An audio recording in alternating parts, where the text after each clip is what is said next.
Today I'm going to be showing you everything you need to know to get started using Google Sheets right away. Let's jump in. So the first thing we need to do is access our Google Sheets account. Now this is totally free if you already have a Google account. If you don't, it's totally free to sign up and it'll give you your own Gmail address and then you can sign in to Google Sheets.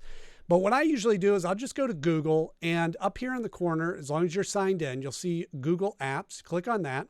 And Sheets is a very common app that's available, so it should come up in your favorites. If not, you could scroll all the way down to the bottom and go to the Google Workspace and get more. So we're going to go to Google Sheets this way.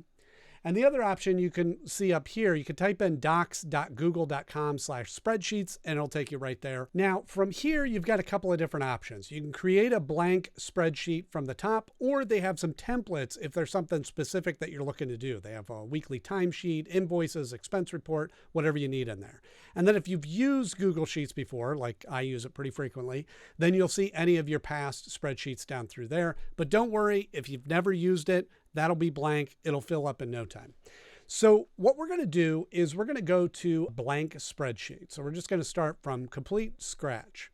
Now the other option, if you've used Microsoft Excel, you can also import that into Google Sheets and open it up. It might take a little bit of adjusting to get it to sync up, but you can also start from there. But we're going to start with a completely blank spreadsheet to build something out here. Now the first thing that I do is up in the top left-hand corner where it says Untitled Spreadsheet. I'm just going to name this just so that I can keep things organized. And we're going to call this my monthly household budget. Now, as you can see, once I typed that in, the little box popped up here saying that it was syncing. This is one of the powers of Google Sheets, is that everything is cloud-based. It's all on your Google Drive. So it saves automatically. You don't have to worry about clicking save. You don't have to worry about autosave. It just automatically is updating in real time as you're using that. So now we're going to go down to the base of this here and show you a couple of things. You can see it already is divided up into a grid, just like any other spreadsheet. So you have letters across the top, numbers across the bottom. This is also infinity. As long as you want it and as tall as you want it is what it'll create. So you can always add more and you can adapt as you go. So don't worry about the space that's in there. The other thing down here at the bottom is what we're working on is actually the workbook. So down below here, you can see in that workbook, we're on sheet 1. So you can actually have multiple sheets, which will be whole new spreadsheets all within one workbook. So you may need to do that. So if you open something up and you're like, I don't see what I was working on, you might be on a different sheet. There's a plus icon here, so you can add a new sheet. And again, you can add as many sheets as you want. Now, everything within this spreadsheet is broken up into cells. Cells are these each individual boxes, and each box on this grid has a unique address. So if I click on a box here, you can see it highlights it is in column I and it's in row 10. So there's only one cell that's I10.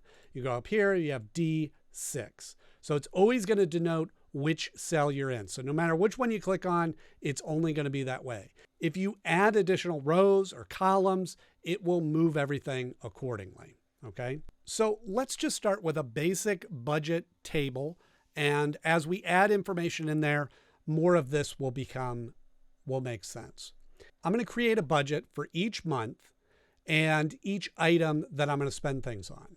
Now, what I'm going to do this is I'm going to use the first row as the list of months, and then I'm going to create the columns as each expense category. So what I'm going to do is I'm going to start in B1 because the column A is going to be dedicated to each of the items.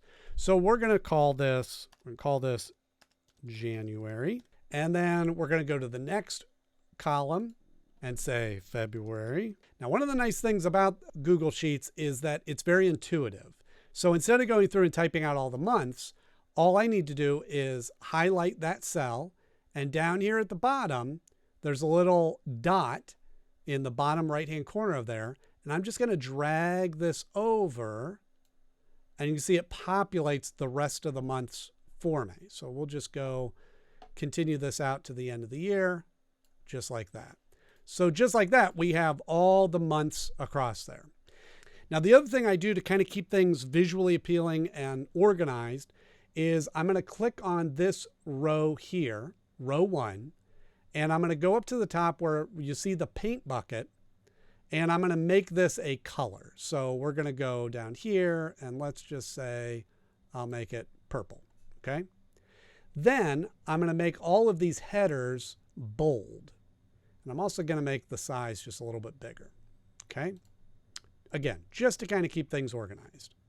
Now, along the side here, I'm going to list out all of the categories of my expenses. So I'll just list a couple of categories here: house, car, groceries, utilities, and so on, okay? Now I'm going to do the same thing. I'm going to go and select the A column, and I'm going to make these italic and bold, and I'm going to make this kind of this blue color, okay? Again, just to keep things organized. And next thing I'm going to do is I'm just going to zoom in just a little bit so that this is a little bit easier to see, because we're going to work kind of in this local area here. And I want to tell you, if you want to start putting AI to work for you, we've put together a free guide of the top 100 AI tools and tested each one of them. And then we organized it across 25 different categories. So whether you're automating workflows or scaling content or improving sales and support, you just pick the category that you're looking to use and start using what works.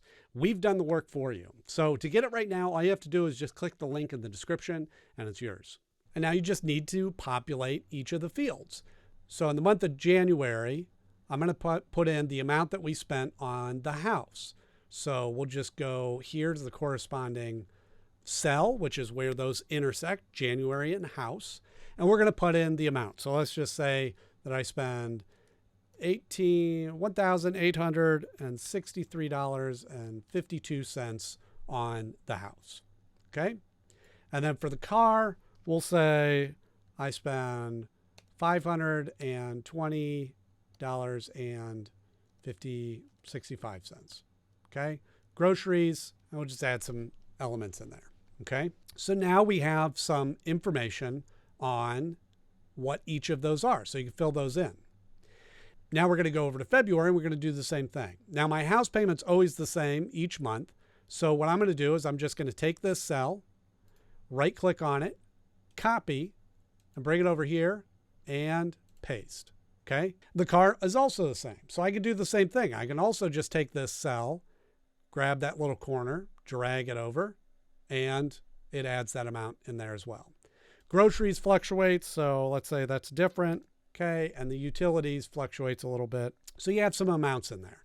And so you can just go through there and fill this out. Now, this is where it really gets powerful, is I can now create a row here, and we'll call this total. And now I can go through, instead of manually going through and adding up all of these expenses that I had for the month, I can get a total. So to do that, we want a sum of that whole column. So we're going to go equals, which means that we're about to do a calculation or a formula. And you can see it actually gives me the suggestion of what it already knows what I'm probably going to want. But you're going to type in sum. So we want the sum of this column. Then we're going to create a parenthetical. And then we just want to highlight the area that we want to get a sum from. So we're going to start at the top, highlight all the way down. And this is B2 through B5. We're going to close the parentheses and hit enter. And now that's the total, $3,425.97 that we have for the bottom. Now we could do that again over here, or what we could do once again is click on this and drag it over. Now here's where it's cool. So you see it's a different amount now. That's because this formula is based on this column. It responded that I'm now moving this formula over, so it's going to add up everything that's on top of there. Okay. Now again, we can create a highlight here just so this denotes this as a different element, and we can create all those. Now the other thing you can do, you're looking at this and the numbers are kind of all over the place. What we can do is we can highlight the whole area that we're going to be working in, and we can go up to format, click on that, and then where it says number, we can select how it's going to show up in that cell. So right now it's automatic, which it just detects the best version that it wants. But for us, we're using currency. So we're going to click on currency. You can also set it to round. So it'll round up or down to the nearest dollar. We're just going to set it to currency because I want an exact number. So we'll click on that. And you see now it has all these dollar signs next to it. So now what I can do is I can go over here. Again, now we're in March. We go to February and we have the house and car are the same. We just click on both of those, drag them over, and we have both those there with the dollar sign. Now when I add the groceries in, and we did even a little less this time, 73.45. Now I just punched in the numbers. I'm going to hit enter on my keyboard. It adds the dollar sign for me, so you don't have to worry about that. Okay, and then we'll add the utility bill, $585, $636, enter, and it gives me that. Now again, I can go down here and just drag this formula over to all of those, and it gives you the total. Now this is also a running total. So this is showing you what it is now. But if, let's say, I skip the car payment this month, if I delete that, it now responds accordingly and changes that amount. If the groceries, I went, oh, actually it wasn't $375, I'm going to go up to this cell and I'm going to edit it. We're going to change that to $473, hit enter, and now it responds accordingly. So this way, it's very responsive in how you have all of those detailed out. Now, let's say I want to add an expense to our monthly budget.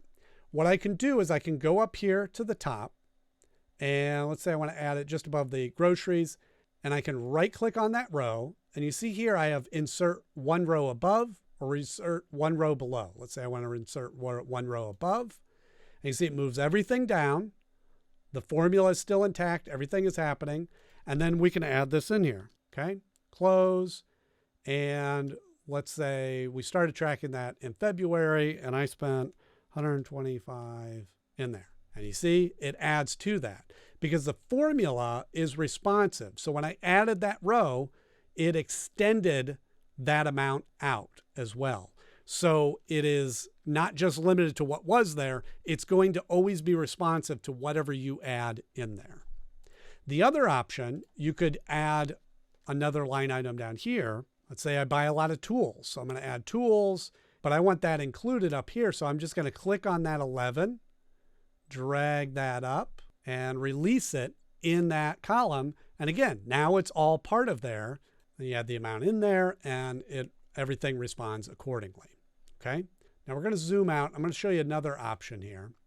So we're just going to go to the end here. And what I want to do is I'm going to create a new column for the average. So I want to know what the average is that I've spent on my expenses over the year.